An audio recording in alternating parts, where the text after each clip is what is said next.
Thanks for staying tuned to STL Live. I'm Sarah Thompson, and I'd now like to welcome Curt Skouby from Metro Water Infrastructure Partnership. It says MWIP, but that's what it stands for. You are also the Director of Public Utilities, so thank you for being here.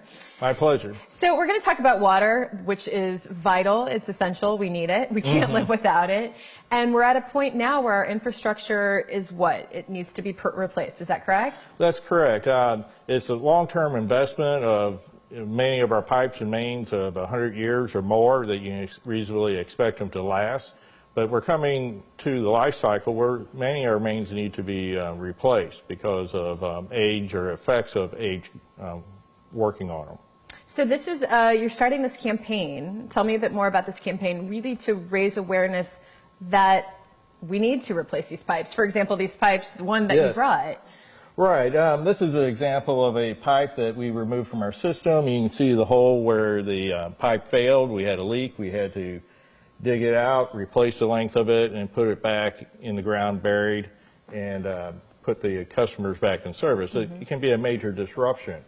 The purpose of this organization is that it's the Metro Water Infrastructure Partnership is made up of various utilities and professional organizations in the St. Louis region talking about this issue as it pertains to our systems, but it is really a national issue across the country where you have the aging infrastructure that is coming due to be replaced. And water and wastewater utilities, traditionally, their infrastructure is buried. It's not like a bridge. It's not like a road. You hit a pothole and you go, well, we do need to invest and redo the road. Here, this is buried 4 to 6 feet, maybe deeper, and no one sees it, and it does its thing. And the industry used to think that if people turn on the water, flush the toilet, and no one gave them a thought, they did their job. But we can't do that anymore. We need to talk. We're looking now. These are some photos of an example when it does come to light. When you have a pipe burst, for example, and that's a main break. The water escaping. We have the traffic turn disrupted there. I'm sure there's people in that neighborhood that are out of water. Maybe businesses. If there's a school, the parents are being called to come pick up their children. They have to leave work, take time.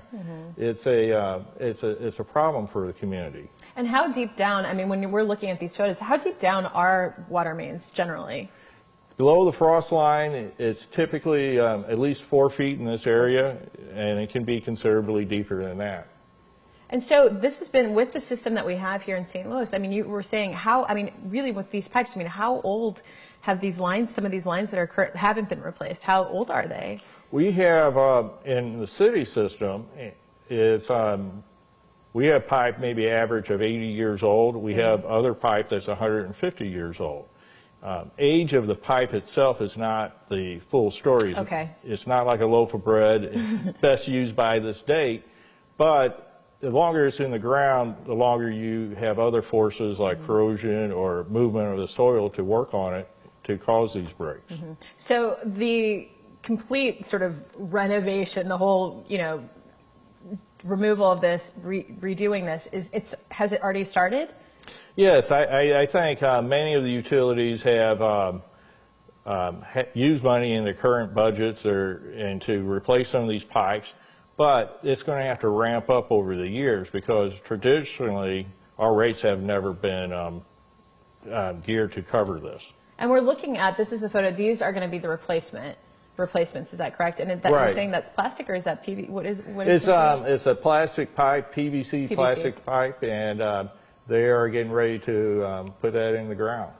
Okay, well, this is a campaign that's going to be ongoing. This is really to replace the entire infrastructure for water and wastewater. We've got some information for you there on the screen. If you want to learn more about it, you can go to the website for MWIP.